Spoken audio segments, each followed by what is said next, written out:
Hello, thank you, and welcome to Covenant Calendar Club. We're so glad that you're here for this presentation of the moon, part 7. We pray that you will be richly blessed by the information that you're about to receive and that you would have insight and the ability to apply it for the glory of Yahuwah. Amen.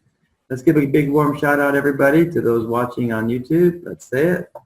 Hello. Hello. Hi. Glad you're here. Okay. Yes. Time. And with that, we're just going to go ahead and turn the screen over to Tim and Charlene. Take it away, guys. Is that okay? Yeah. All right. We're going to be working on part 7 tonight of The Moon, Oh the Moon. And we're going to start off with a little bit of something different. I believe that Mario, can everybody hear me okay? Yes, indeed. Okay, so Mario had put in the announcement this week, the little moon cheat sheet, and I thought this was a good time to go over that so that if you're downloading that and putting it as a bookmark into your Bible, that you'll know exactly how the numbers work. So we've added some slides to help you understand that.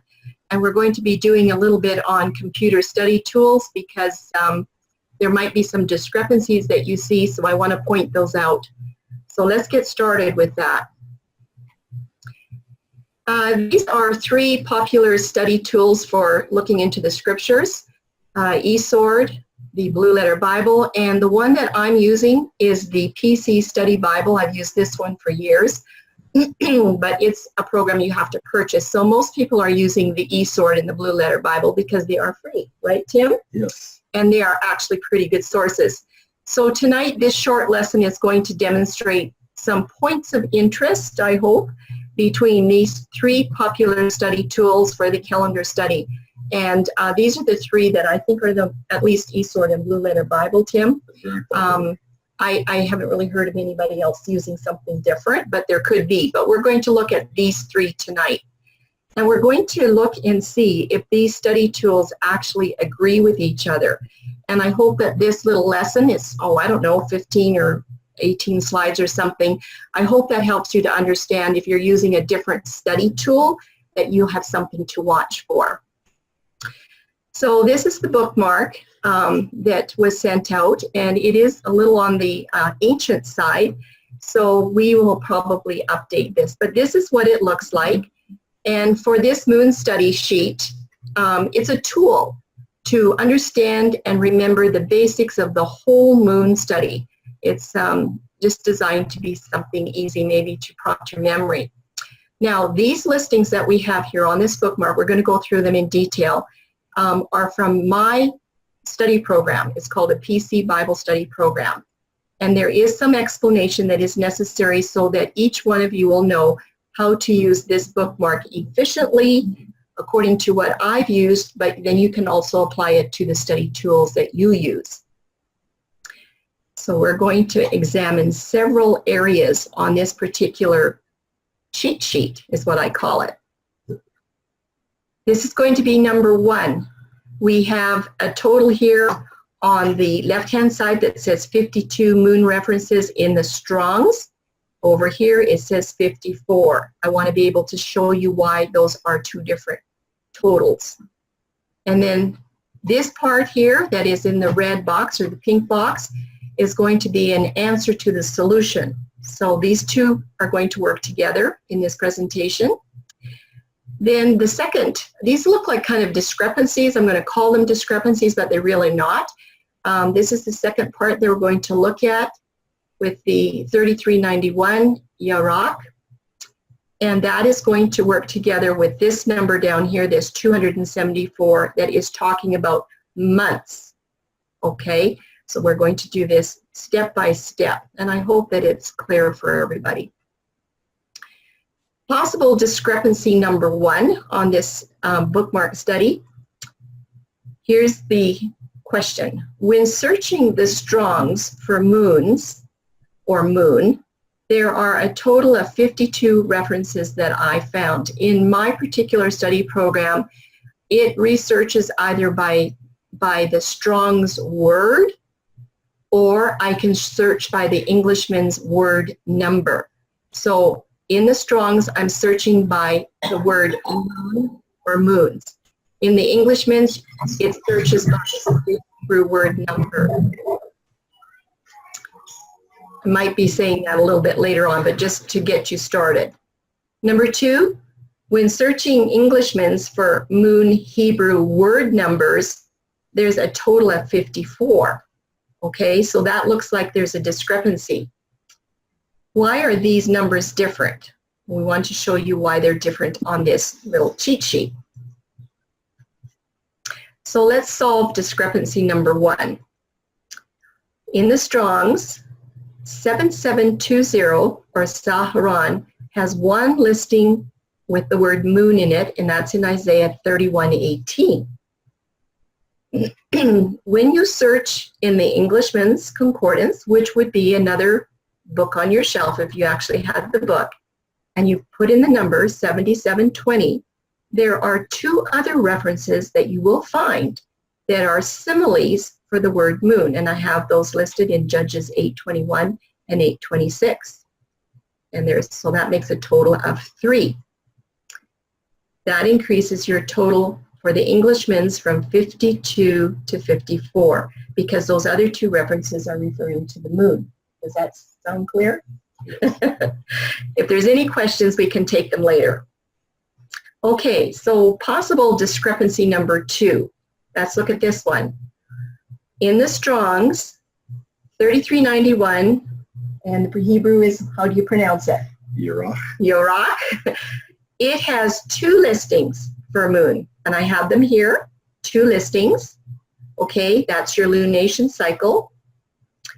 But when we looked into the Englishman's side of things in 3391, it has 11 other references that you will find 3391, but 11 of those references are using the word month or months.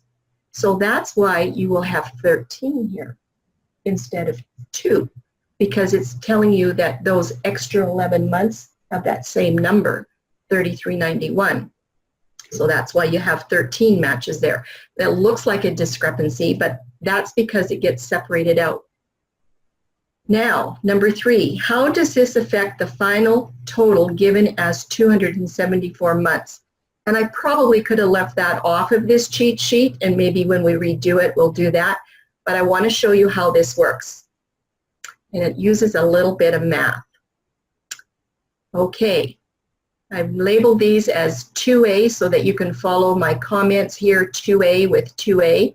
In the Strongs, 2320, which is Kodesh, it has 20 listings that will use either the word moon or moons. When you put moon or moons into my Strong's Concordance, it comes up with 20 listings or 20 verses. Okay? When I searched in the Englishman's for 2320, in my program, it came up with 283 listings. Now, that was for the word moon, moons, month, months, monthly, and there's one other word, and I actually found out what it was, Tim. It's the word another. Another. Because it's talking about from one month to another, or one moon to another, okay, in Isaiah. So that number, that is in there too. If you remove 20 moon matches, if you take 20 away from this 283, you're going to be left with 263, right? So we subtract out those 20 moon ones, and we're going to be left with 263 hits or matches that say months, okay? Then we need to come back up here to this 3391. It has 11 matches that were for the month and not for the moon. So we're going to add those 11 up there from 3391 to the 263, and that's going to bring our total to 274. Is that math or what? Is that crazy math? But anyway, that's how that works on the cheat sheet, because you might not have figured out what I was doing there. But I wanted to show you what was happening there before I go in to show you what's happening between the different study tools.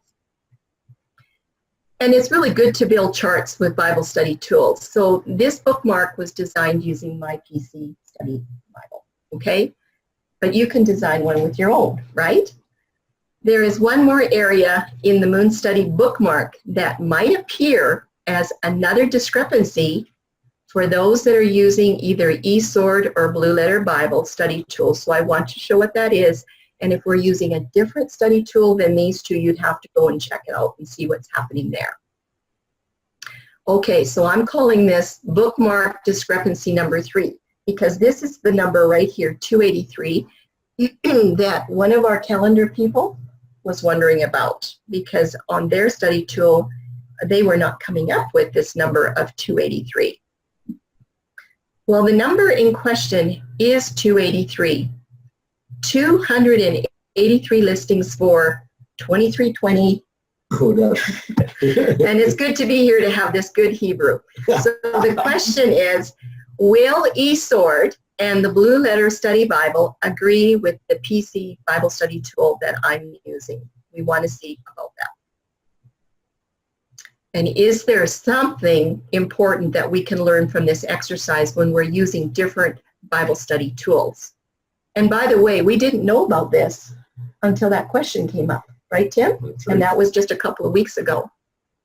And we're going to ask a question about Strong's.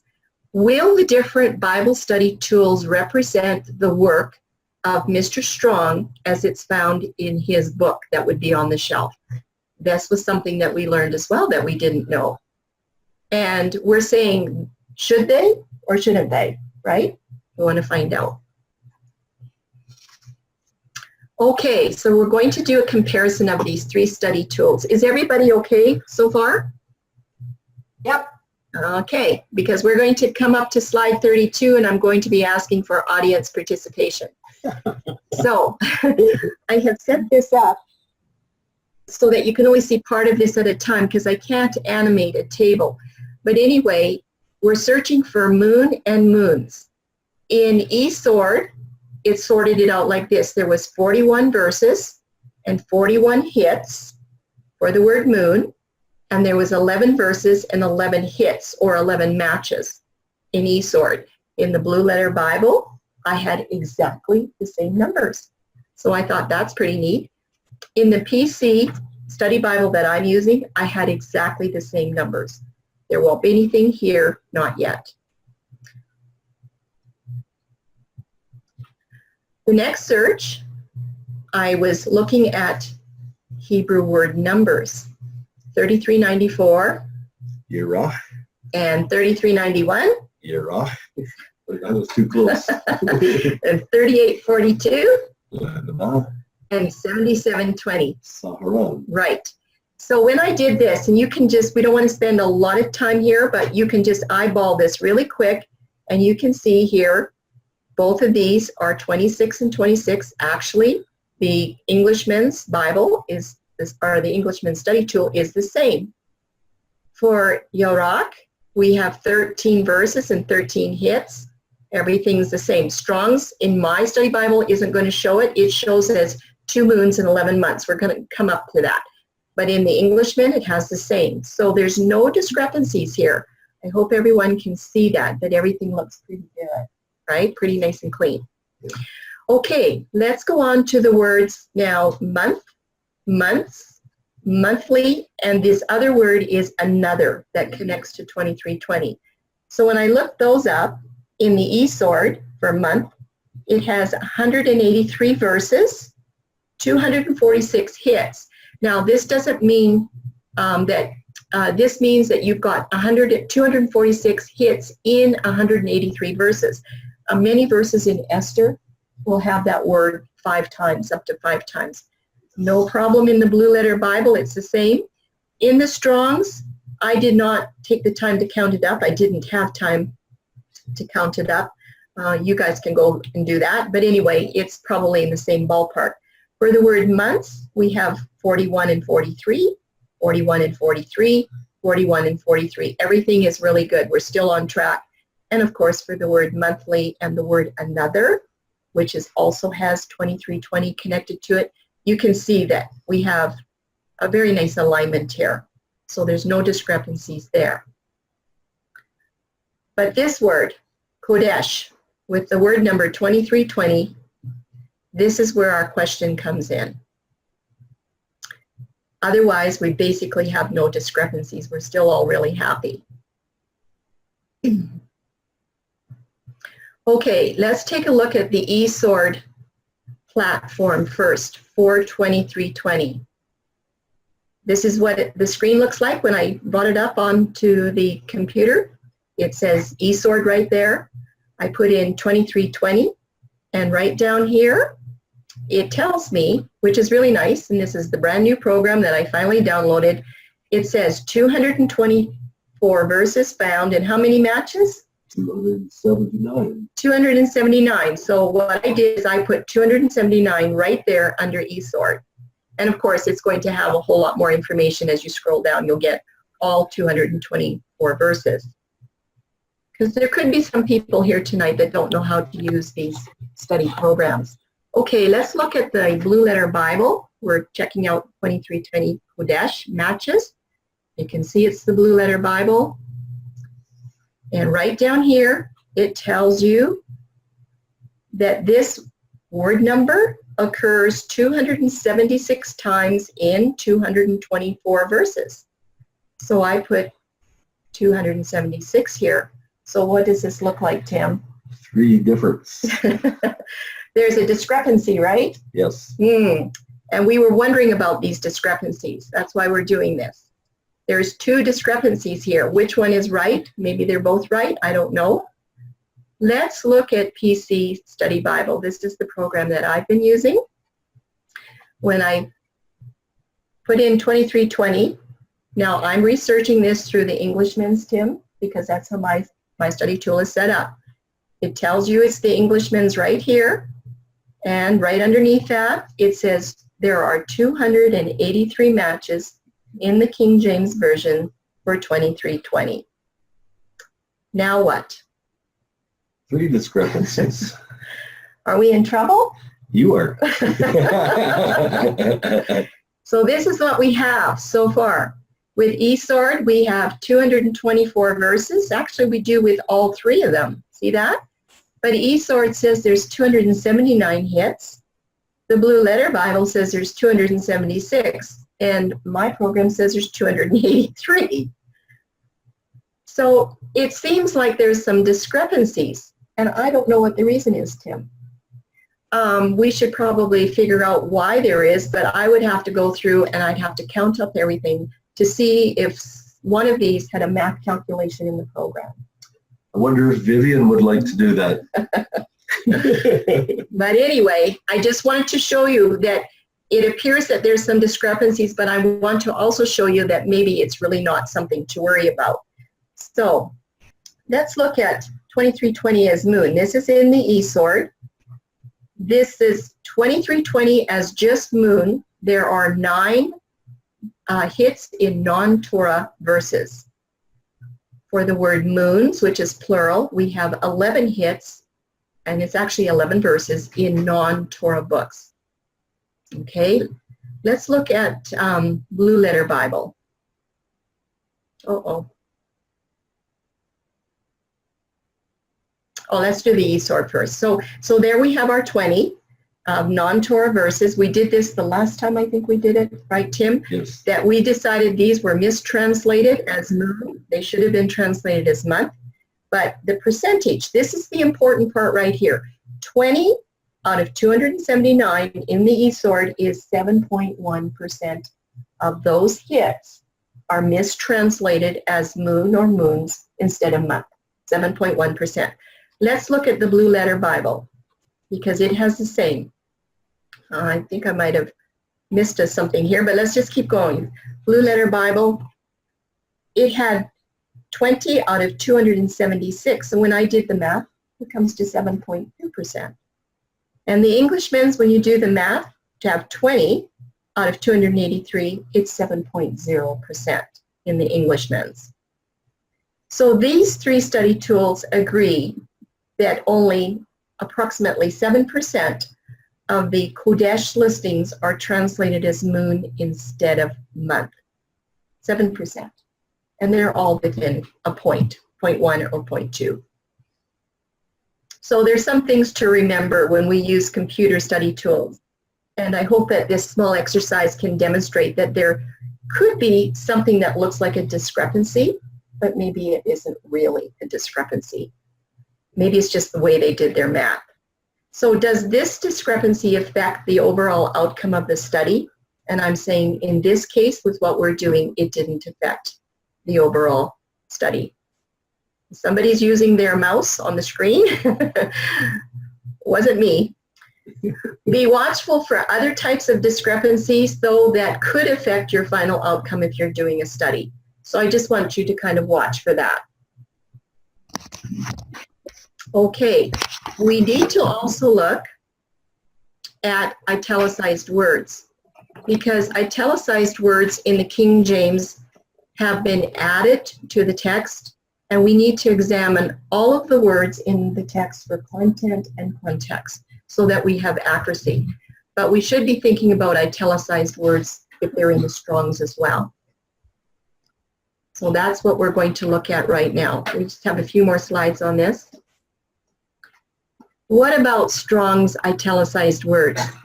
What is printed in the original books? Strong's, in my Strong's book, has this little note. I have taken a picture of it here, and I want to enlarge this piece for you to see what it has to say. The other stuff is, you know, just things you need to know for using the Strong's Concordance.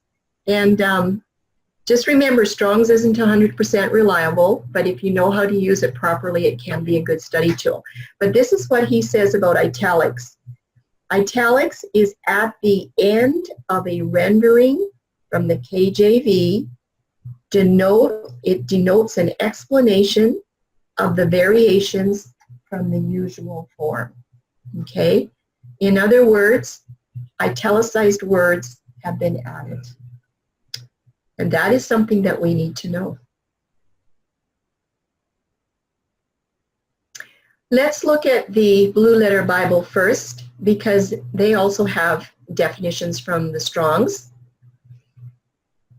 Right here is the definition. It says the new moon. This is for 2320. We did this the last study. And then it'll say month and monthly second. And it also says the lunar month. You see that? And then down here, it actually has Kodesh. It said, this is the actual definitions from Strong's. It says it's from 2318. We already did this. It says the new moon, by implication, a month. Then it says monthly. Then it says new moon again. And there's no italics here. See that, Tim? It doesn't give you any italics to indicate what words might have been added. This is in the Blue Letter Bible. Okay. Let's go to the PC Study Bible. That's the one that I've been using, the program that I've been using for many years. Right here is when I say show the Strong's definition, it comes up, Kodesh, from 2318. And there again, exactly the same definition. There's no italics. Okay, this is in the PC Study Bible, right up there. There's one more to look at that we're examining tonight. This is in eSword. This study tool shows exactly the same as what is printed in Strong's original book. However, there is further study that is still very necessary. So look what he has here. Here's his definition, and he's got the word in the eSword. They have new in italics. You see that, Tim? Yes. And over here, they have month in italics. So what I would like to do right now is compare eSword to what is actually in the Strong's book. See if eSword is exactly the same as Strong's. You think we should do that? Yes. Okay. Okay, here's Strong's. Remember that note from Mr. Strong that talks about the italics at the end of a rendering? Denotes an explanation of the variations. Now I've left here 2318, 2319, and 2320. This is right out of his book. I took the picture. Kodesh from 2318. Look what it has here. New in italics and mud in italics. Was that the same as what we saw in the eSword? Yes, it was. One of them, just something. Okay, or a window. Anyway, what we found here is that the word new, I've hidden it because it was added, and I also hid the word, was it month? New. Anyway, we have already forgotten. Yeah. Should we go back and take a look? Yes. Let's go back and take a look. It was month. Okay, this is good for us too because we needed to take a little bit of a more careful look at this. Okay, so new was italicized and so is month. So we've also learned that just because italicized words are removed from the definitions does not necessarily mean that what is left in the definition is still a correct interpretation, right? We did that on the last study, I believe it was. We went and looked at these carefully because we felt that this definition that's left has to still align with Moses and Torah. And we also discovered that Moses never ever uses Kodesh 2320 in Torah to define any new moon as a new festal month, right? Yes. You have to agree.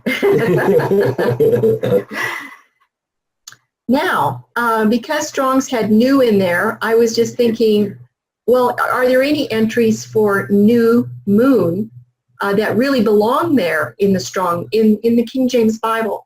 So I went and I looked up the word new just out of curiosity, and in the Old Testament, there are 89 matches for the word new. This is in my study program. I didn't do it in eSword or Blue Letter Bible. This will be your homework. 36 of those matches are linked to these numbers. One means a feminine of create. One means to be moist. This is for new. One means new timber. One means expulsion of new wine. Another one means new fruit to burst forth. And one is talking about trodden juice, which would be like new juice, right? The other 53 matches are linked, look at this, to the word number 2319. Does that ring a bell? To define. And these were the different words that when I looked up all of these 53 verses, it was defining a new king, a new offering, a new house, a new wife, new gods, new wine or cords or ropes, a new sword or a garment or a court, a new song, a new instrument, a new name, a new gate, new spirit, a new heavens, and a new earth. You get the picture? Yes. So the word new for 2319, which is Kadash, and look where it's from. It's from 2318, which happens to be the primitive root for 2320 Kodesh. And it has, oh look, it has new in italics there, but it's a fresh new thing. So I'm thinking that this 2319 qualifies as the better selection to work with in moon in a month than any of these over here that were listed. I just did a quick study on that. You can correct me if you want. Okay. So my question is, are there any Hebrew numbers for new moon together? So I'm going to go with this new as 2319 Kadash, and it is from 2318, just like Kodesh is. Okay, they have the same primitive root, meaning a fresh new thing. Don't forget, moon as a noun is your, you know what? I've got these mixed up, Tim. You see a mistake here? This is actually our verb, so everybody correct this. 3391, oh yeah, this has been quite a week to get this put together, so no wonder there's a goof on slide 26. This is actually your verb because it's your lunation cycle. So this moon down here for 3394 is your noun. Everybody make that correct. Okay, so we found out that there needs to be a noun and a verb working together when we're talking about some of these concepts. Now, if the new moon is in charge of the new festal month, then we should find the appropriate Hebrew word numbers linked together in at least 2 to 3 scriptures, right, Tim? Yes. If we want to have a Torah truth that designates the new moon as part of this worship statutes. That's what we agreed with this whole calendar study, that there had to be at least 2 to 3 witnesses. Yes. And we're feeling now that they should be in Torah, right? Absolutely. Not non-Torah books. So this is what I found. When I went searching, and I actually did this search, everyone, with the eSword program. It doesn't work on mine. It might work on Blue Letter Bible, but I did this search with the eSword. I put in these numbers, 2319 and 3394, to see if I could find those 2 word numbers together in one verse. And there was none. This is your literal moon right here. So, and this is the word new. So new moon, those are the 2 numbers that would have to be together in one verse to actually say a new moon. You understand that? Yes. Okay, and then I took 2319 as new, and I put it together with 3391, which is that Yorek and Yorok, whichever one it is. It's the lunation cycle. There were 2 verses that came up with these 2 numbers together in the same verse. So there's only 2 to investigate. And I thought you might like to see them. I will show you here. This is in eSword right there. This is what I did. I just put in 2320 and 3394. And like I said, there was nothing. Told me right there, 0 verses found. No verses link. 2320 to 3394 in the same verse that would say new moon as a new literal moon in the sky, right? Or a crescent moon or whatever. Okay, let's look at the other one. This is still with the eSword. I put in 2320 and 3391. This is the Yorok lunation cycle. It says there's 2 verses found. Now it's saying 4 matches because it's picking up the 2 verses and it's picking up those 2 numbers. Okay, so we have in 1 Kings 6:38. Actually, Tim, can you read this for us, and they can follow along and see the 3391 here has a month, and over here month is 2320.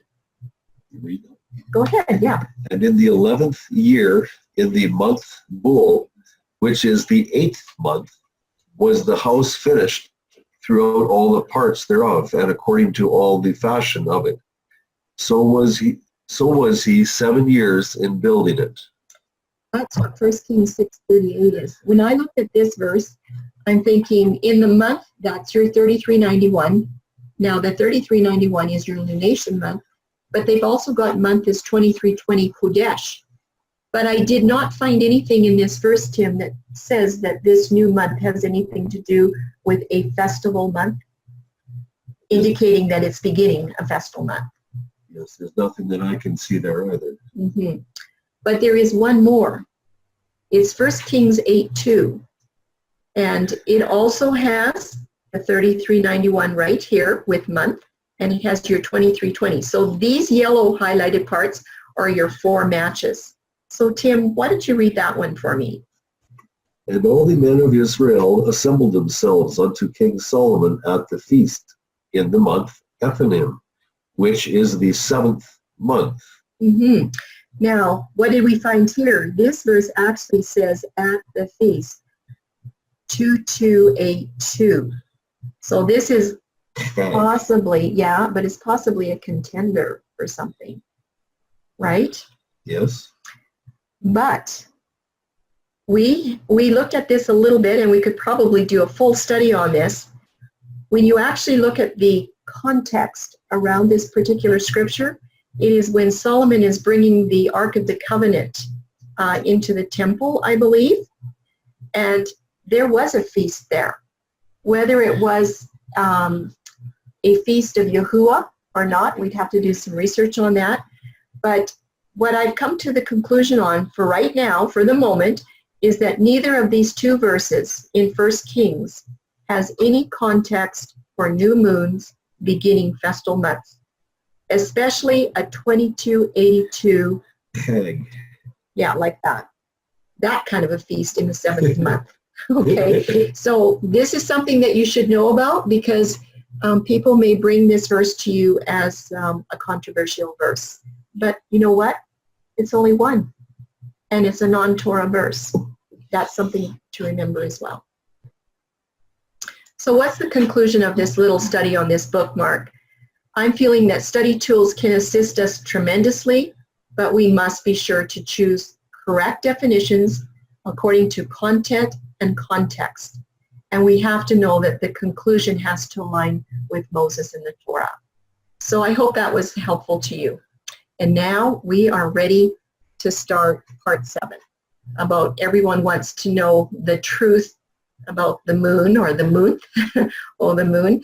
Now, I did have to change things up a little bit. I was going to do something different this week, but we need to put in this little piece first. It's going to be called tonight, Tampering with Yahuwah's Calendar Keys and Definitions. We always have a question. Our question, O Chodesh, who tampered with your definition to read moon instead of month? And that is a good question. That's the question of this whole Moon over the Moon series. Exactly. What have we learned so far about Kodesh and Kodash? Well, 2320 Kodesh and 2320 is the primitive root, yes. Join the meeting. Oh, someone's joining the meeting. Welcome. We know that we need to have a noun and a verb that work together. And we also found that these two word numbers and word names, Kodesh and Kodash, have nothing to do with new moons according to what? Laws of Moshe. Nothing. But my study was, I actually found this through the Englishman's Concordance help. I'm not sure I would have found it as easily the other way.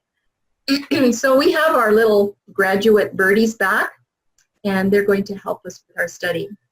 Hey, Mr. Graduate, the last time we finished the teaching on all 20 verses that have bundles of moons and feasts and Sabbaths in non-Torah books. Yes, I understand from many that they now know these do not support a moon month according to the laws of Moshe. So somebody really has removed very important calendar keys. Today we are going to find out who some of these people were. Let's start with a review. I wonder who it's going to be. Okay, I need to have some volunteers helping. We had Vivian the last time. Do we have anybody that wants to help us with this one? We're going to do a little review and see what you remember. Do we have a volunteer? They're scared. I know there's so many people just jumping at the bit. It has to be Walter. No, not yet. Walter gets a turn later on. Vivian, do you want to give it a try? Okay. I have very few ones. Oh, just a minute.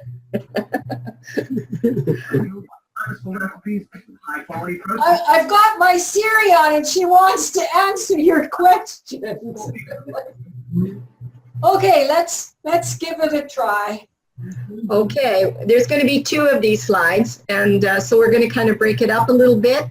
So whoever answers is fine with me, okay? Because this is what this whole study is about.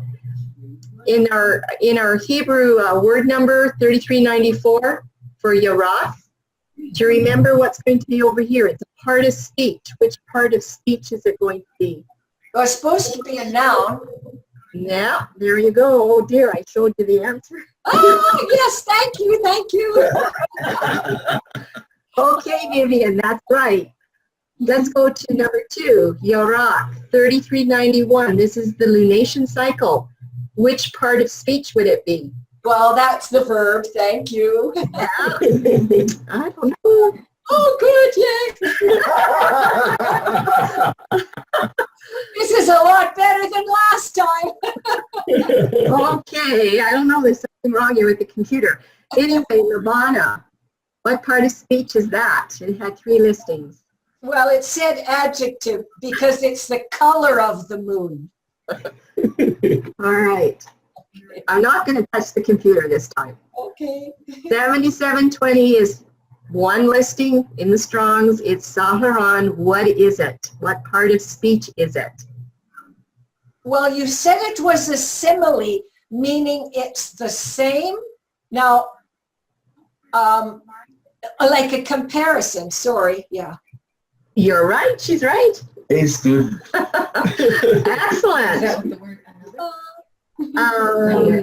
No, and the word another is 20, comes with 2320, and that was 7720. Okay, Vivian, this is the biggie. 2320, it had 20 listings for Kodesh. What part of speech? And actually, remember we said it should actually have 2 here using the 2318, so I'll give you a little bit of grace on this one.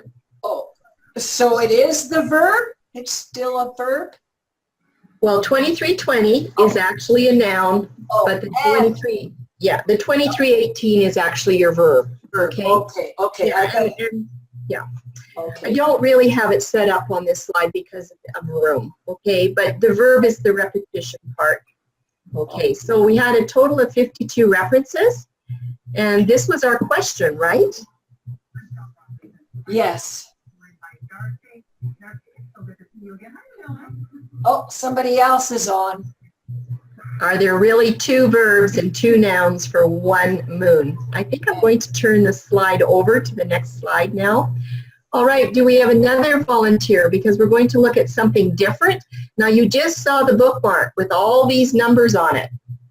Okay, we've been going over that bookmark. So I'll give you the first one to give you a clue on how this works.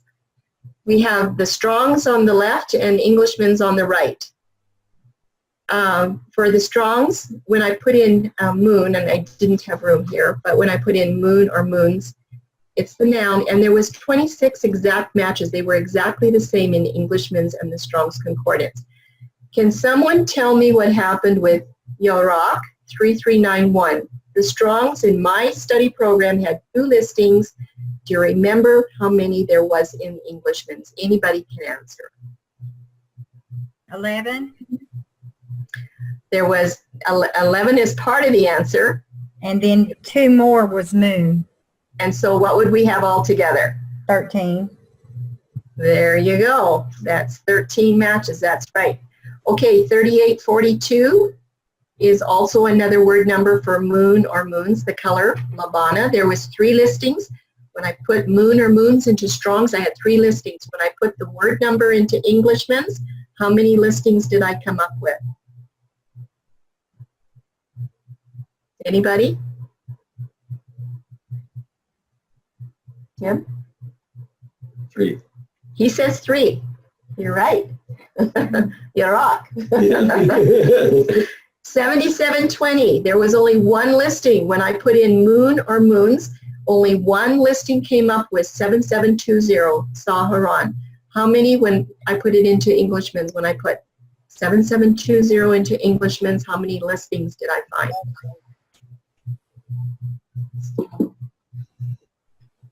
I have a 1 over here. Let's look and see.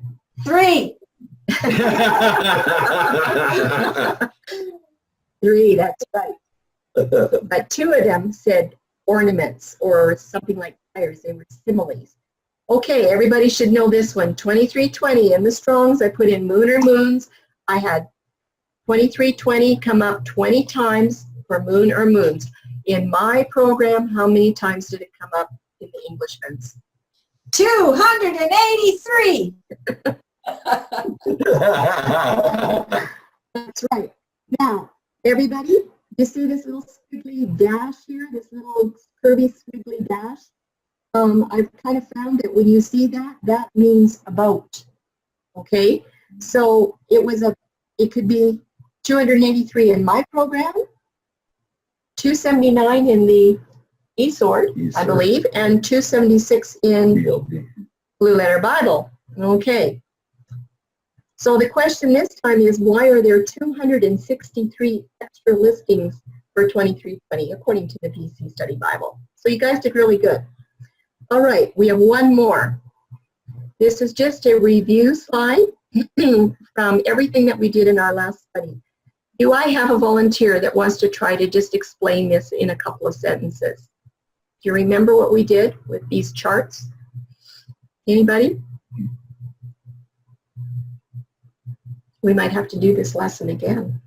Yeah, we might have to. What we did is we looked at these 20 verses. All the kings followed Torah. Yes, right. Good, Mario. We looked at these 20 new moon verses that were in non-Torah books. And we went through several kings, right? You can see King Saul and David and King Solomon. We have King Hezekiah over here. We looked at several prophets and some leaders like Zerubbabel and Nehemiah and Ezra. Okay? And we looked at all of them. And Mario, do you remember? You already said the answer. Could you just say it again for us, what we found? All of the kings followed Torah. Yes, they went and they followed Moses' words for how the calendar started. They followed what Moses had in Torah. So we discovered that basically from Moses to Nehemiah, and this is basically 1,000 years of history. So this chart is a general historical review of 1,000 years of history where calendar was exactly the way that we're finding it and teaching it.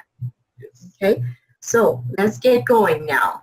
For 1,000 years, not one of these great men of Yahuwah made one single mistake. Go ahead. All of them followed Yahuwah's laws as given to Moses because there are no new moon worship statutes in the Torah. Every leader beckoned the people to forsake pagan ways. Yes, and I'm glad they did. Right? Yes, and this for 1,000 years is going to become very, very, very clear in the future when we're talking about the word year. And in our next study, this is also going to come clear. It's really big. Okay. We've already answered part of this question, but there's another one that we're still looking at. Are there really two verbs and two nouns for one moon? And we discovered last time the answer is absolutely no. Neither Kodesh 2320 or Kadash 2318 align with any moon month period. It just is not there. It's not in Torah. So we looked also at some scriptures about Matthew 23:13 and Luke 12, where in Matthew 23:13 it actually talked about when Yahusha was talking to the people and saying that they were removing the keys to the kingdom.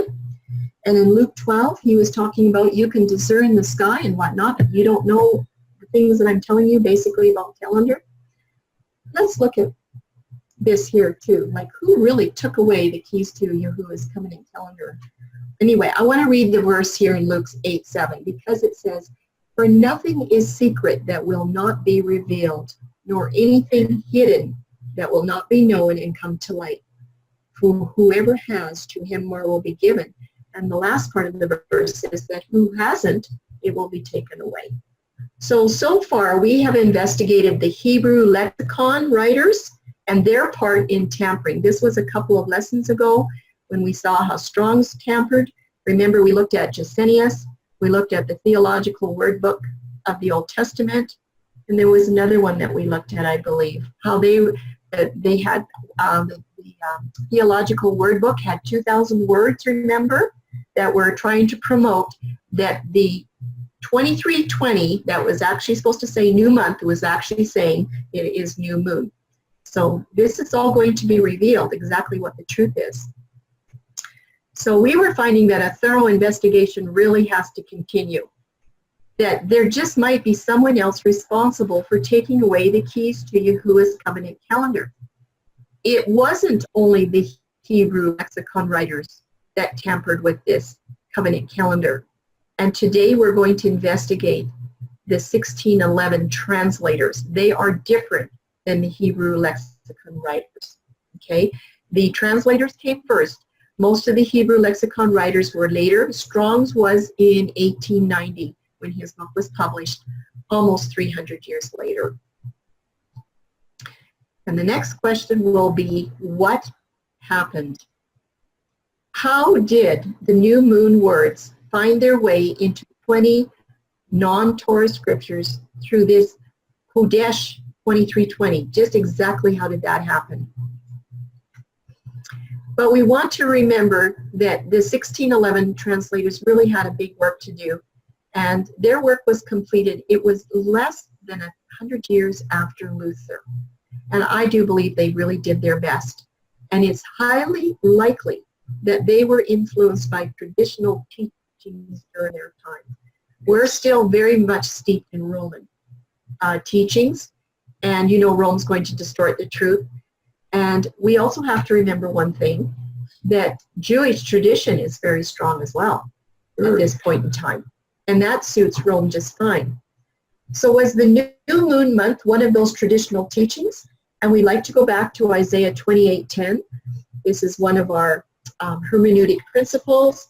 For precept must be upon precept, precept upon precept, line upon line, and line upon line, here a little and there a little.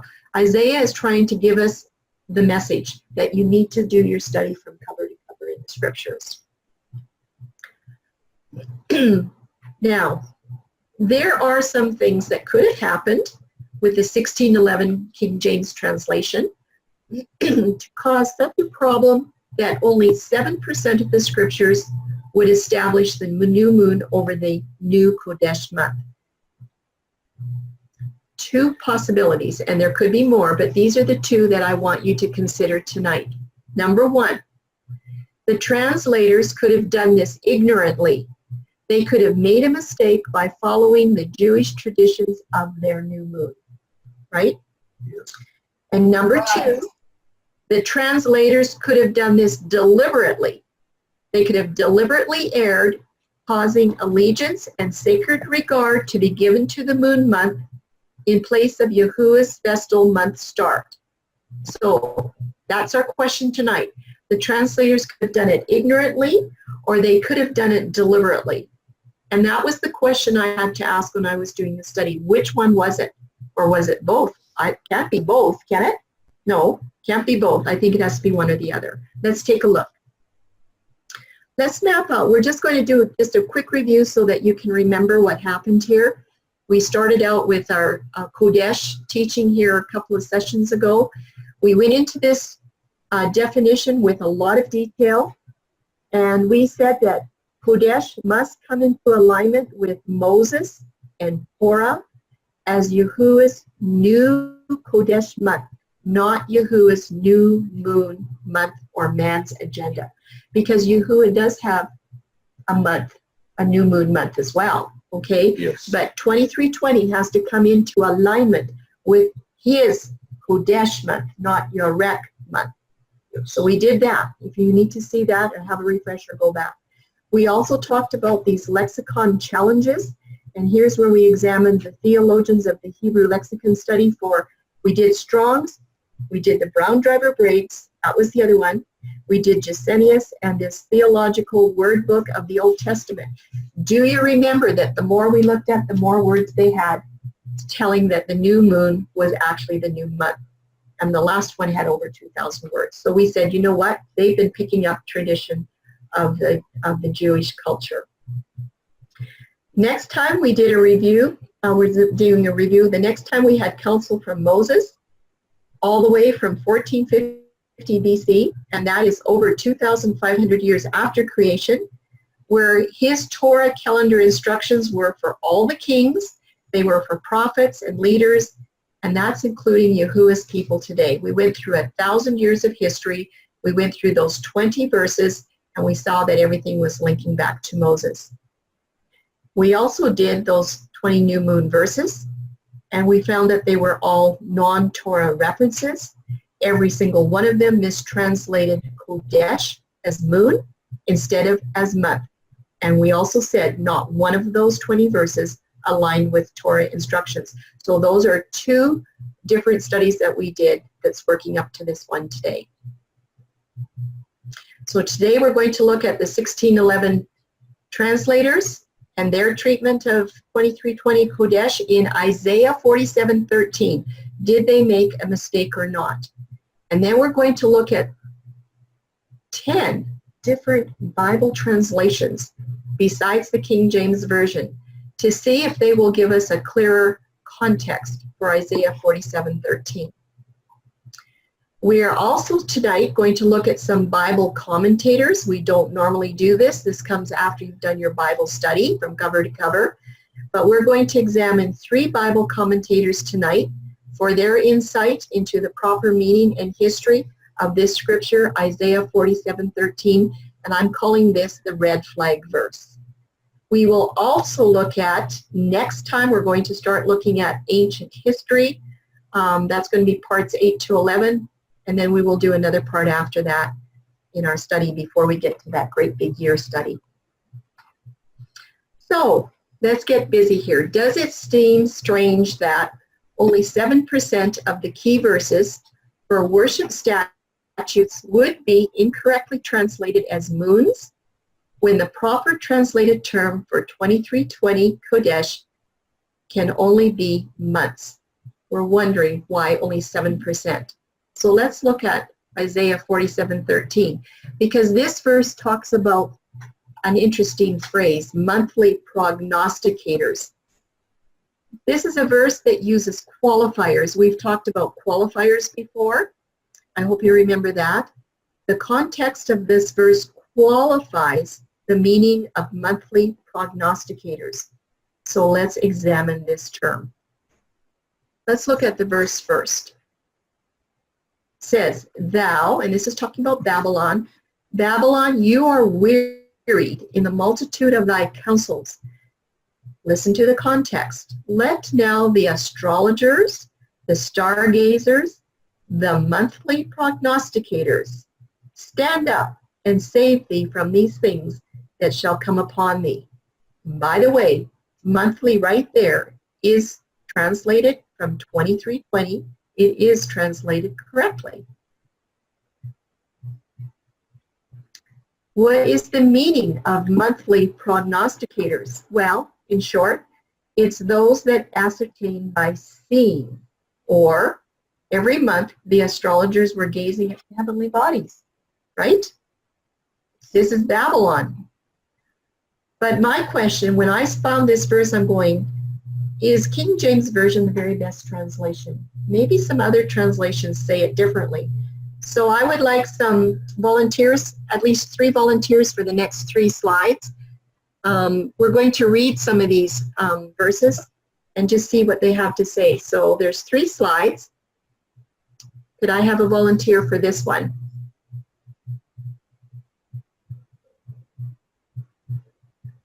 Tim, You, what? are wearied with your Okay. counsels. Let them stand forth and save you. Those who divide the heavens, who gaze at the stars, who at the new moons make known what shall come upon you. You want me to read that? Yeah, go ahead and do the whole slide, Mark. New American Standard says, those who prophesy by the stars, those who predict by the new moons. Number 3 is the International Standard Version, those who conjure the heavens and gaze at the stars, predicting at the new moons. Okay, Mark, so what do you think about those 3 verses? What do they speak to you? Talking about them watching the stars and predicting by the moons, and it sounds like Babylon to me. Those who conjure the heavens and gaze at the stars, they're predicting they're predicting, so they don't know. You know, they're waiting. Okay. Time. Well, we have 10 of these to look at, so I need a volunteer for the next slide. I'm going to look at the Jubilee Bible 2000 version. Anybody? Sure, I'll take it. Let now those that are complete the heavens, those that speculate regarding the stars, those that teach the courses of the moon. Mm-hmm. The Darby Bible translation. Let now the interpreters of the heavens, the observers of the stars, who predict according to the new moons. What do you think, Mario? What does that sound like? A warning? Does it sound like they might be doing horoscope stuff? Yeah, something like a astrology type, yeah. Yeah. Okay, we have, I think we have one more that does another 4 different translations here. Anybody?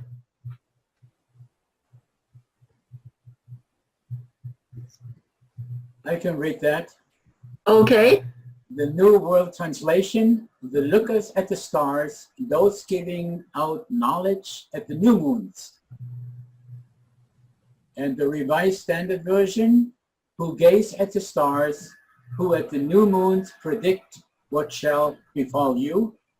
And the Common English Bible, let the astrologer stand up and save you, those who gaze at the stars and predict what will happen to you at each new moon. I think that's Walter speaking. What do you think about those verses? Well, we don't want to follow those guys. It sounds like they're predicting. It says, predict what will befall you. It sounds like horoscope stuff to me. Yeah. Walter, could you do our next one as well? I think we have 2 more. Okay, the Lexham English Bible, you struggle with your many consultations, let them stand now and save you. Those who see the stars divide the celestial sphere, who inform by new moons from those things that are coming upon you. And the New Century Version, those who tell the future by looking at the stars and the new moons. Well, we know that they are from Satan and not from our Heavenly Father. Yes, exactly. And what I should have done right here is given the King James Version translation of Isaiah 47 again, because I felt that the King James didn't quite give exactly what it's really saying in this verse. This is really talking horoscope stuff. It seems like they kind of glossed it over by using the term monthly prognosticators. It really didn't sound that bad. But oh my, you look at some of these other translations and they actually have chosen the better words for the definitions. And Tim is right now looking up Isaiah 47:13 and he'll read it for us from the King James. Thou art wearied in the multitude of thy counsels. Let now the astrologers, the stargazers, the monthly prognosticators stand up and save thee from these things that shall come upon thee. Yeah. Let's check out what some Bible commentators have to say about these monthly prognosticators. And remember, I did not look at this until I had figured out what was happening in the scriptures. After I found those other 10 versions that were saying, oh my goodness, horoscope stuff, I thought, I wonder if the commentators are going to say anything about this. So I went snooping, and we're only going to look at 3. I looked at Barnes' notes, Jameson, Fawcett, and Brown, and Keel, and, well, Walter's going to tell us how to say this German name, the Leitz. He'll tell us when we get to it. And actually, let's start with Barnes' notes first. This is what he said about Isaiah 47:13. The thing referred to in the passage before us, and which was practiced in Babylon, was probably that of forecasting future events or telling what would occur by the observation of the positions of the heavenly bodies.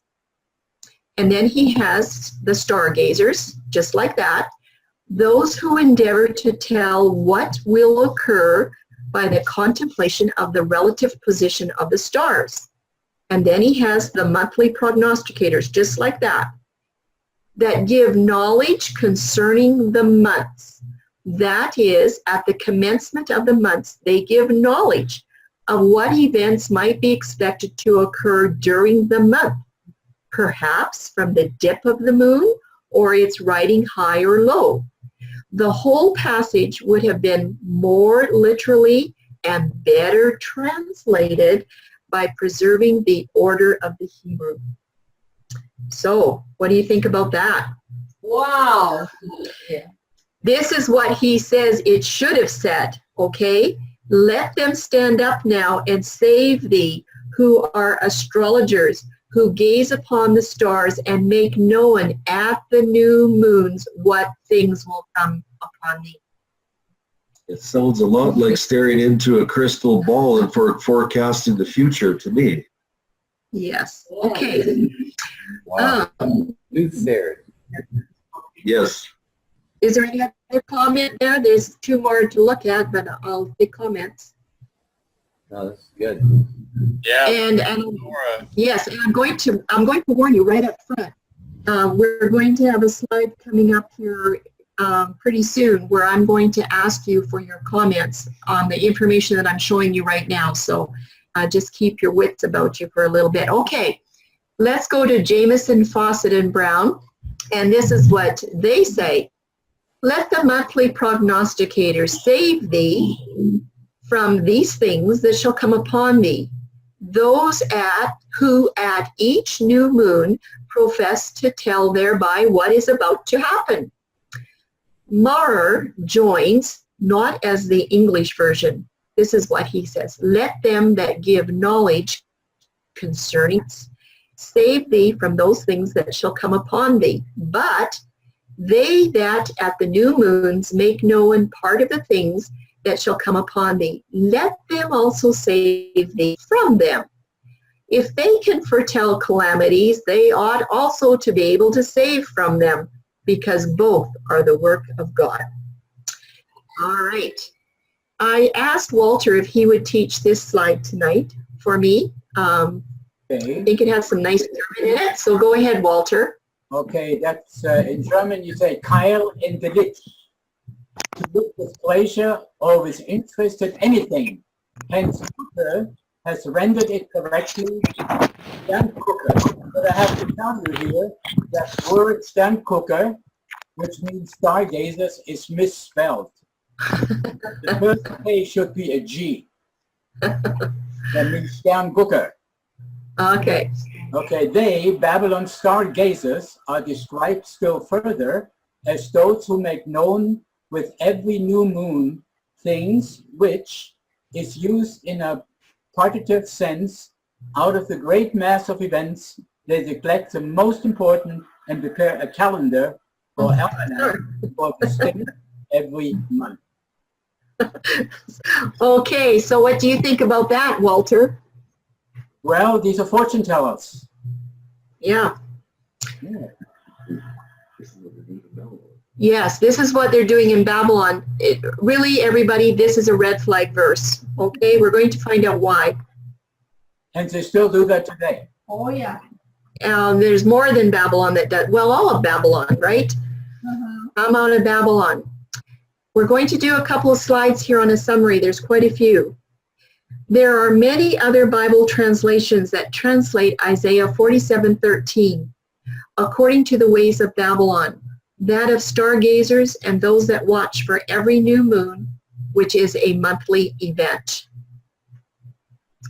Number two, there are several other Bible commentaries that also interpret Isaiah 47:13 according to what was really happening in Babylon. We just read that. And number three, because the translators for the King James Version used the term monthly prognosticators rather than those who predict by the new moons, this is the question: did they actually remove important context from this verse? Hey, Mr. Graduate, I think that's a good question. Why didn't the translators use the word moon for 2320 Kodesh this time like they did every other time in those other 20 verses?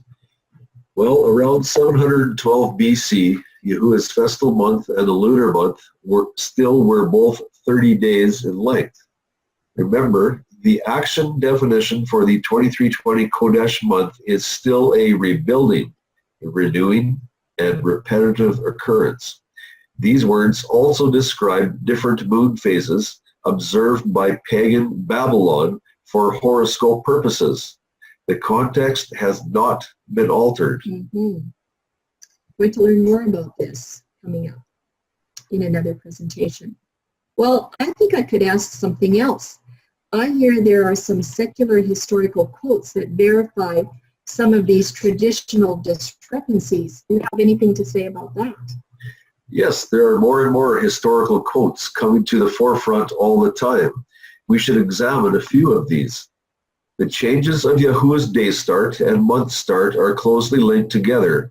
As time moves forward, I believe we will see more and more of these quotes. And yes, I agree with that wholeheartedly. We are seeing more and more all the time. People that are doing these studies send us more and more quotes. They're just coming out of the woodwork, and we absolutely welcome every one of them. When we actually started really looking at the moon around 2014, 2015, there wasn't anything on the internet. Yes. Actually, when we started looking at the day start in 2010 and 2011, there wasn't anything for day start on the internet. And Very now good. there's lots of it. So there's an awareness out there on calendar.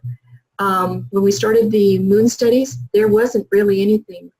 But we were doing our studies from scripture anyway, so it didn't matter.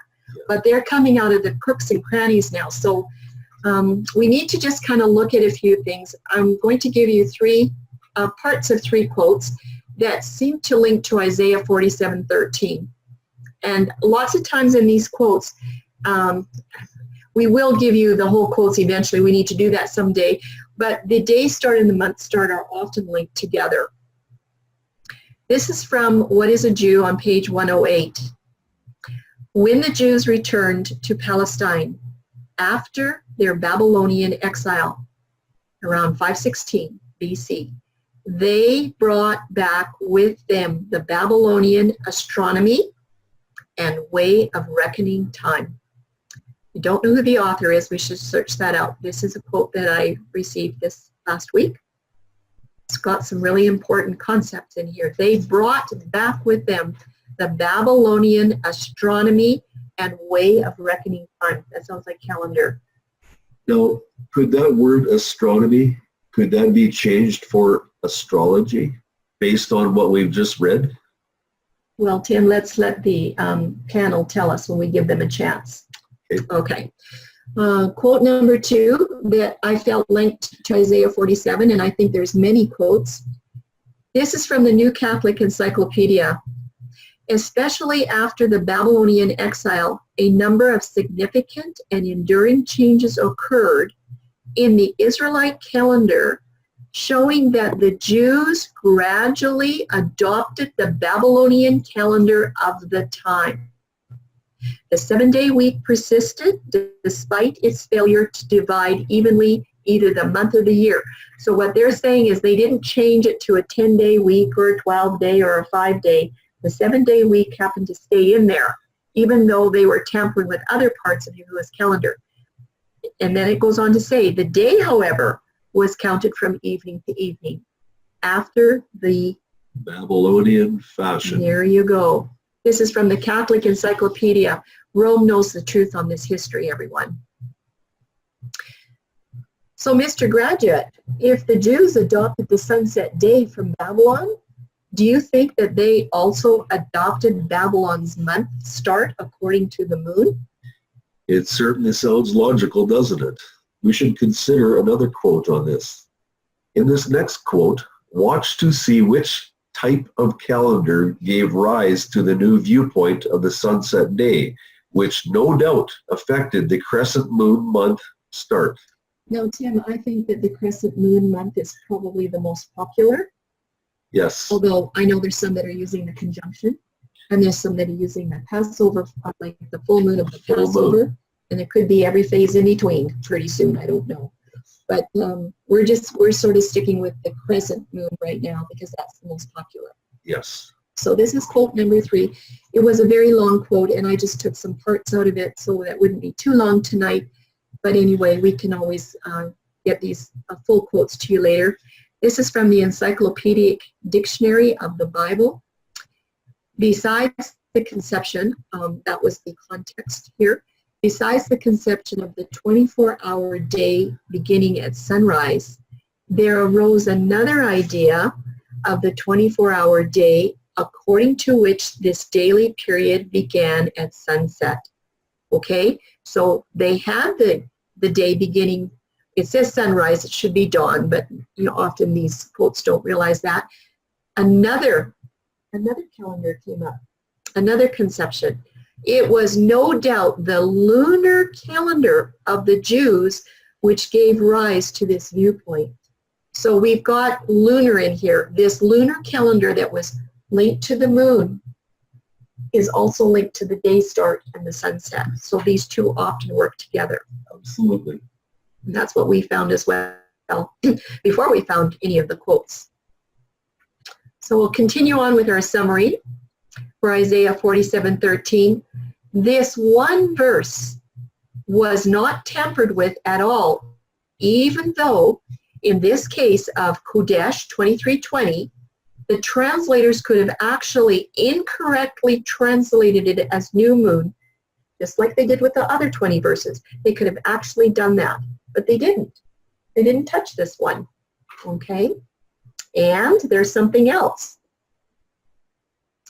A mistranslation using moon would still have been in alignment with the context and the truth of the pagan cultures and their worship practices. Yet this verse was left untouched. And you have to ask the question, why? Why did they leave this one untouched? And that's the point. There are 20 key feast and festival verses in Old Testament non-Torah books that have been manipulated and tampered with to lead one to believe that the feast months really do begin with the new moon. We must recognize this glaring counterfeit. Non-Torah verses must be in alignment with Torah truth. I hope we have agreement 100% on that, Tim. I hope so too. Do you remember this? It's a little review. We did a comparison between Psalms 81:3 and Numbers 10:10. Numbers 10:10 is a Torah verse. This is around 1450 BC. Tim, do you want to read that for us? In your solemn days and in the beginnings of your months, ye shall blow with the trumpets. Yes, and then David, in around 1030 BC is the closest I could get. That's quite a ways after, about almost, 500 years? He said, blow up the trumpet. What should we say? It said, in the King James, it says in the new moon, right? But that's not what we decided. It has to say, David has to say, blow up the trumpet in the new month because it's 2320. And then he says, in the time appointed on our solemn feast day. So you're telling me that this has to align with the Torah also? Well, I think King David had instructions that he had to instruct by Torah, right? Pray for Yes. Moses. So let's do a little comparison here. We did this. This is a review slide, everybody. The book of Numbers dates at least 420 years before Psalms. That's important to remember. Numbers is a Torah book. Psalms is not. King David taught according to Torah. You can find all kinds of scriptures about that. And Psalms 81:3 must come into alignment with Numbers 10:10. A mistranslation of 2320 Kodesh in Psalms 81, which is seen as new moon, it should have been translated as New month. right. Remember this question that we're thinking about. Has there been a deliberate attempt by the 1611 translators to save the new moon? Or do you think it was just by accident? Ignorantly. Personally, I do believe it was deliberate. I think so too. Here's a comment. Because the exiled Jews were indoctrinated with the Babylonian calendar, beginning the day with sunset and the month with the crescent moon, one can see how these two concepts go together. This is the first concept. Once the sun sets, the new day begins. And the second concept that they picked up is once you saw the crescent moon and sighted it for sure, the new month begins when? The next day. On the next day. That's interesting, everybody. They don't begin the new month day the day that they sight the new moon. The next day is when they start it. Where would they get that pattern? Maybe somebody can tell us. Despite what Yahuwah's covenant calendar teaches, This new pagan calendar was eventually declared as a Torah truth. Mm-hmm. That was around 200 or 300 AD. There are no new moons for Yahuwah's festal months. This error has been accepted as a Torah truth, likely because most people examined only those 20 verses. Those 20 verses that are in non-Torah books. The majority of these verses are set in the context of these bundles. They have Sabbaths, new moons, and it has feast and festival language in it as well, those bundles. I think there's 11 verses that have this bundle, and they are all non-Torah verses. If there was even 2 or 3 of those verses bundled like that in the Torah, we would be okay with it, right? Yes. As mentioned before, 20 verses represent only 7% of the 283 references that's in the PC Study Bible that must be searched out. And don't forget, the eSword had 279 and Blue Letter had 276 references, but we're all within the 7%. So these things are certain. The 1611 translators absolutely mistranslated the 20 non-Torah verses using new moons instead of new months. And Isaiah 47:13, for me, is the red flag verse showing that the translators could have actually mistranslated that verse without even altering the context. However, in this case, they left 2320 Kodesh as monthly rather than specifying the new moon context. It seems like they did that on purpose. So now, we would like to have some audience participation from you on what you've seen. We're just about at the end of our presentation. I'd like to know your thoughts on why the translators of 1611 would succumb to such a final decision. Why would they do that? Well, they obviously didn't have you as a teacher. I think they felt pressures from the Jewish leaders with adding that, and I think they had the same issues that they have today.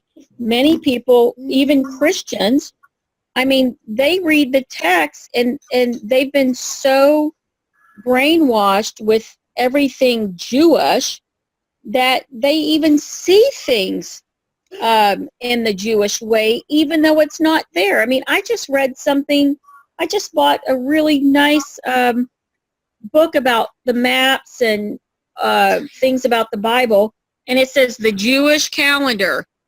And these are Christians that are writing this. And I'm like, what? It's not a Jewish calendar. It's God's calendar.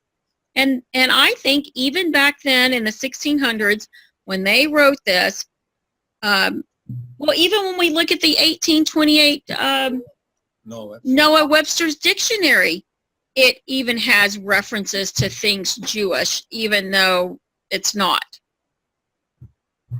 That's my 2 cents. That's excellent. The main reason, you want to know the main reason that Yes. changed is because Satan is behind it. Yes. The question, why did they remove Yahweh's name, Yod-Heh-Vav-Heh, and put Lord in there? Why did they remove Yeshua or Yahusha and put Jesus in there? Because it was Satan that did that because he hates God. Yes, yes. Are there any other comments? Certainly. We can go on and also say that it wasn't just Satan that did that. Abba allowed it. And the real question is why did he allow it? Would he have allowed it for a test for his people? Yes. Charlene, I didn't understand what Hebrew order meant. That was on one of your slides.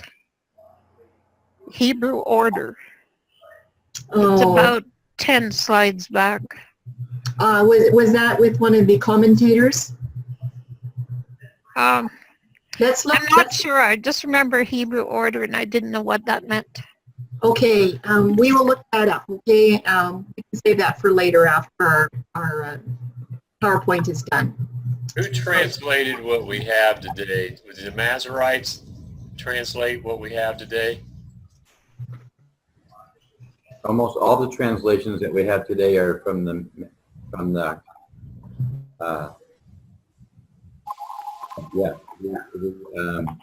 From the Masoretic text. from the Masoretic text, right?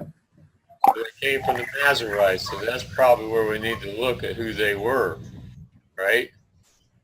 Yeah. Yeah, that's a very good reason why our study material or study sources that we have today are so extremely contaminated with that taint towards the moon. So they should be labeled the Masoretes instead of Masoretes. That's good. That was good.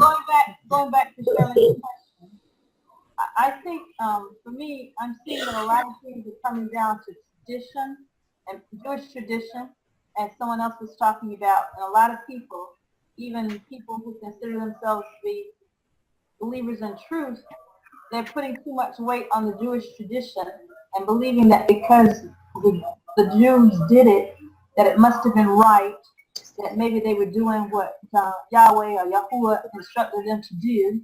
And so therefore, maybe Strong's was under that impression that because this was the tradition of the Jews, say, to have the two sightings of the new moon, which some people today are considering the sliver moon, that that must have been right. So therefore, those verses needed to be translated with new moon in them.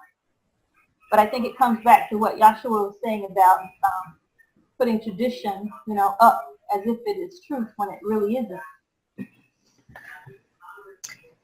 Yes, I think that we're learning that for myself, I was taught the Jews knew when the Sabbath was. They have to be right. They know when the feasts and festivals, they have to be right because they were the keepers of the holy oracles. But we're discovering that a lot of their traditions were not stemmed from holy oracles. Well, you know what I see also is a lot of these people are holding these people up as idols. They're Jews, so they know, just like what you said, and they are the keeper of the Torah. But, as we know, this Torah came out of Babylon, as we see in some of the letters, that even the Hebrew words that they say the name of the Father, they've incorporated as Babylon. So we're told that they're the keepers of the word. But what was Yahusha's words when he spoke directly to them? And I'm going to read to you, it's from the Hallelujah Scriptures, and it's John 7, verse 19. And this is Yahusha's words directly to them. Did not Moshe give you the Torah? Yet not one of you does the Torah. Why do you seek to kill me? Does it get any clearer than that? He tells us that they were not doing Yahuwah's will. And yet this is the Masoretic text is what has been received from those very people and has been translated down through into the Talmud. And that is where we are taught to get our information because they are the keeper of the word. To me, that's just very, very, very clear what he thought of their faith. What verse is that, Tim? John 7, verse 19. Okay. And that's what we also read about in Matthew 23, I think it's verse 14, where Elisha told them that they actually were removing the keys to the kingdom. Maybe Matt, Tim's going to pull that up for you. But also remember our verse today said that there's nothing going to be hidden that will not be revealed. And we certainly believe that Yahuwah will reveal his calendar. You have Matthew 23:13. Yeah. I think calendar has to come out because this all has to do with worship statutes. And of course, Rome doesn't want worship statutes to be restored and brought back to the original Torah. And I think Rome has a lot of input in what's happening. So let's hear what this has to say. And I think it's verse 13. But woe to you, scribes and Pharisees, hypocrites, because you shut up the rain of the Shemayim, or heavens, before men. For you do not go in, nor do you allow those who are entering to go in. Woe to you, scribes and Pharisees, hypocrites, because you eat up widows' houses, and for a show you make long prayers. Because of this you shall receive greater judgment. Now, verse 16. Woe to you, scribes and Pharisees, hypocrites, because you go about the land and see to win one convert, and when he is won, you make him a son of Gehenna, twofold more than yourselves. Matthew 13 is a pretty strong. Oh, man, that's clear. Yeah, there's a lot of things. They removed some of the important keys. Now, it's not just calendar. There was other things too, but our study is focusing on calendar, right? Is there any other comments before I go to the next slide? I'm going to read one more verse. Luke 11:52. Woe to you, learned in the Torah, because you took away the key of knowledge. You did not enter in yourselves, and those who were entering in you hindered.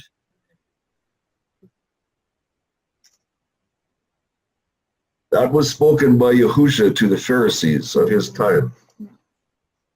There's lots of documentation coming out now that we will give eventually. That because Yahusha's ministry was mostly up in Galilee. Yes. Galilee was not observing these kinds of moon months and sunset days, etc. Galilee had the True Covenant calendar. Of course, Yahusha was up there. That was where he spent most of his years after he came back from Egypt, and he taught the people up there. We have quotes. We should give those sometime. But there was a direct conflict with calendar when it came to the people of Galilee and also the people that were in Judah. Did you have something to say, Tim? Behold the leaven of the Pharisees. Yes. And the tradition of men. I find it very interesting that 11 of the disciples of Yahusha were from the Galilee area. That Galilee area is in the land inheritance of Naphtali. It's in that generalized area. I'm going to read to you a verse from Genesis 49, verse 21. And if we read over it, just breeze through it, we won't think anything of it. I'm going to read it. Naphtali is a deer let loose. He gives words of elegance. It just doesn't seem to mean a whole lot, does it? But what if Galilee is in the land inheritance of Naphtali? What if the disciples were keeping dawn to dawn on the correct calendar as the covenant calendar? Why would, at that point, Yahusha would have no reason to correct them on the start of the day. Why? Because they were speaking words of elegance as the blessing was given to Naphtali. And that is why, my personal opinion is that is why they were looked down on and despised upon and hated by the area of Judah. The Galileans were considered a lower class people to be despised. Why? Because they were keeping the covenant calendar of Yahuwah.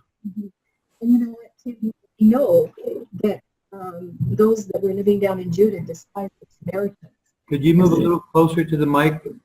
We know that those that were living down in Judah despised those up in Galilee, but Samaria was in between the two. They were like the peanut butter in the sandwich, right? And Judah didn't like those in Samaria either. They didn't like the Galileans anymore, but we're not really taught that too much, that they despise the Galileans. So anyway, I'm going to go forward. We just have a few more slides, and we can always do some more comments later. But let's just see what else we have here, because there's two things that I wanted to consider. Number one is that there was a prevalent papal Roman influence less than 100 years from Luther. These are two things that I want to consider about why these translators would have translated this deliberately and not ignorantly, okay? This Roman papal influence was still very strong. This is not even 100 years after Luther. Number two, We have over 1,500 years of Jewish traditional influence with roots in Babylon. Actually, if you go back to basically 500 BC, this is really actually 2,000 years, okay? 2,000 years of Jewish traditional influence with roots right straight out of Babylon, that the translators are working with this information. So these are two things that I thought were something that we should definitely consider. And the question, we always have these. Were these mistranslations done deliberately to remove covenant calendar keys because of these verses in the non-Torah books? And there's something else to consider as well.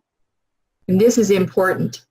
Torah has 86 matches for 2320 Kodesh, and they're all noted as month in the Torah, every last single one of them. Not one Torah verse using 2320 Kodesh was tampered with to read moon rather than month. That's absolutely amazing when you know what these translators were under.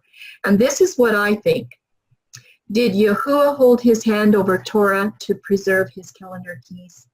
Absolutely, I agree. He didn't allow them to touch the Torah verses. Yes. That's amazing. I want you to think about that. Anyway, if the translators would have translated 2320 as new month in those 20 non-Torah verses instead of new moon, the verses that we had under examination, would that have made a difference for understanding the commencement of Yahuwah's Festal Month today? Like, if they would have done it right, what would we be doing today? And I don't think there's even any question about this.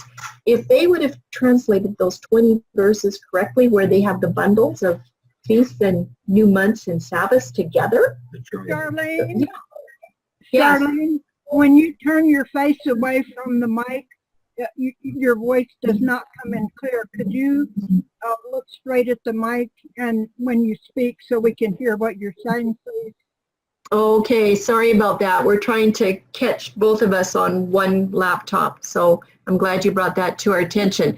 But anyway, the question is, if the translators would have translated the non-Torah verses with new month instead of new moon, especially in those verses that have the bundle of Sabbaths, new months, and festivals, I actually don't think that we would have this calendar discrepancy today. Now we know, right, Mr. Graduate? Yes, we know a little more of what happened for Yahuwah's covenant calendar key to be lost. However, the lexicon writers and 1611 translators are not the only ones that have tampered with the covenant calendar keys. There's more to this story. Oh, yes, and we must search for the answer to our original question. Who else may be responsible for taking away the keys to Yahuwah's covenant calendar? We've looked at a couple already. So we're going to have to investigate. Is it Israel? Was Galilee responsible? Was Samaria? Or was Judah? Or was it somebody else? These are still things that we want to search out. So what's next? To find out who else is guilty and what happened to Yahuwah's covenant calendar keys, we are actually going to do this in part 8, the one that you've been waiting for. My people have forsaken me for the moon. And I do hope that we can do it on November 2nd if I'm available. So that's the end of the presentation for today. And if you have any questions, of course, you can send them to the email there or call us. Yeah. That's it.